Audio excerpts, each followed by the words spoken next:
Saudara, pagi ini kami akan ajak Anda untuk melihat bagaimana diaspora Indonesia berpuasa di Doha, Qatar. Sudah ada Mbak Ken Lestariani Sulis atau Mbak Kenia di Qatar.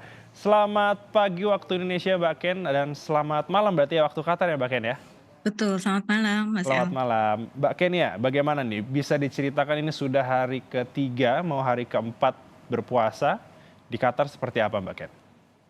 Iya, jadi Ramadan tahun ini memang jauh berbeda ya dari Ramadan tahun sebelumnya ataupun di masa pandemi karena sudah banyak pelonggaran.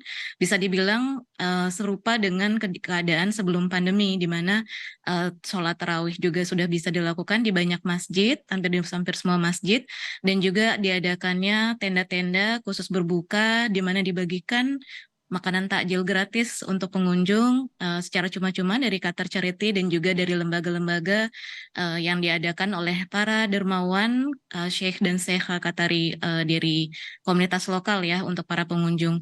Dan tentu saja Qatar sebagai negara Islam mengakomodasi kebutuhan ibadah dengan mengubah jam operasional baik untuk bekerja maupun sekolah yang tadinya sekitar jam 7 masuknya ya sampai jam setengah 3 atau jam 3 sekarang diubah menjadi pukul 9 pagi sampai jam 2 siang.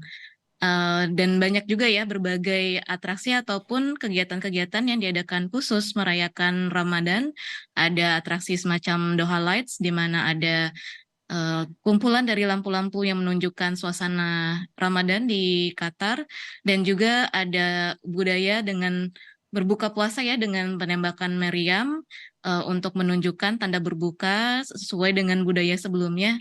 Di Qatar memang terbiasa untuk menyiarkan karena mungkin dulunya belum ada TV atau listrik, maka untuk mensosialisasikan atau mengumumkan bahwa memang waktu sudah berbuka digunakan tembakan meriam ini dan sampai sekarang masih dilakukan Mas El di masa-masa sekarang ya dan menjadi atraksi jadi ajang wisata buat bagi kami penduduk lokal maupun wisatawan. Oke, nah tadi menarik diceritakan bahwa dibangun tenda-tenda untuk kemudian diberikan takjil ya secara cuma-cuma ya Betul. Mbak Ken ya. Nah ini kalau untuk takjil di Doha Qatar sendiri kira-kira apa sih makanan yang khas atau mungkin dari Mbak Kenia sendiri boleh cerita nih makanan favoritnya apa sih di sana Mbak? Iya, jadi, biasanya kulturnya kalau untuk buka puasa di sini diawali dengan, kurma dan air putih, lalu dilanjutkan dengan menu snack ringan ya, ada samosa, ada qimat atau leqimat, kemudian juga ada qataif, ada kunafa dan ali. Mungkin kunafa ini cukup favorit bagi kita lidah Asia ya, dan, umumnya setelah itu dilanjutkan setelah sholat, maghrib dan isya, biasanya mereka akan atau penduduk lokal akan mengkonsumsi makanan hidangan lebih berat seperti ada majbus, ada eee eee Yirish misalnya seperti itu, ada tahir dan, menu-menu Arab lainnya. Namun bagi kami para diaspora Indonesia, biasanya kita akan lebih menyenangi menu-menu makanan Indonesia, di mana di Qatar sendiri sudah ada sekitar 7 sampai 8 restoran Indonesia dan ada 3 toko produk makanan Indonesia. Jadi, kami di sini bisa menikmati makanan-makanan tajil khas Indonesia, Mas El. Oke, kalau untuk makanan khas Indonesia yang di sana ada apa saja Mbak? Dan kalau misalnya Mbak Kenia mungkin mengingat ya dulu di Indonesia, apakah ada makanan yang dikangenin nggak sih? Ya.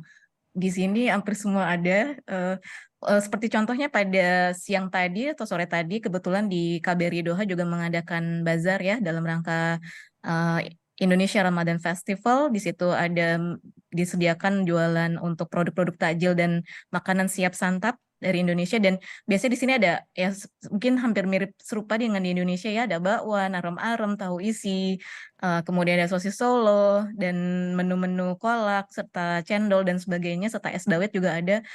Namun mungkin kalau dari, yang saya kangenin ya seperti misalnya yang masih jarang itu adalah, kolak biji salak, kemudian juga es kopior masih jarang, kemudian kalau kuehnya atau makanan ringannya mungkin getuk trio ya yang agak susah dibuatnya ya kalau untuk produk-produk dengan bahan makanan yang ada di sini. Oke, baik. Nah, semoga nanti Mbak Kenia bisa pulang ke Indonesia dan juga menikmati biji salak, es kopior, dan juga ada getuk trio ya. Mbak Ken, terima kasih sudah bercerita dengan pemirsa Kompas TV. Sekali lagi selamat menunaikan ibadah puasa Mbak Ken, sampai kita berjumpa lagi. Terima kasih. Assalamualaikum.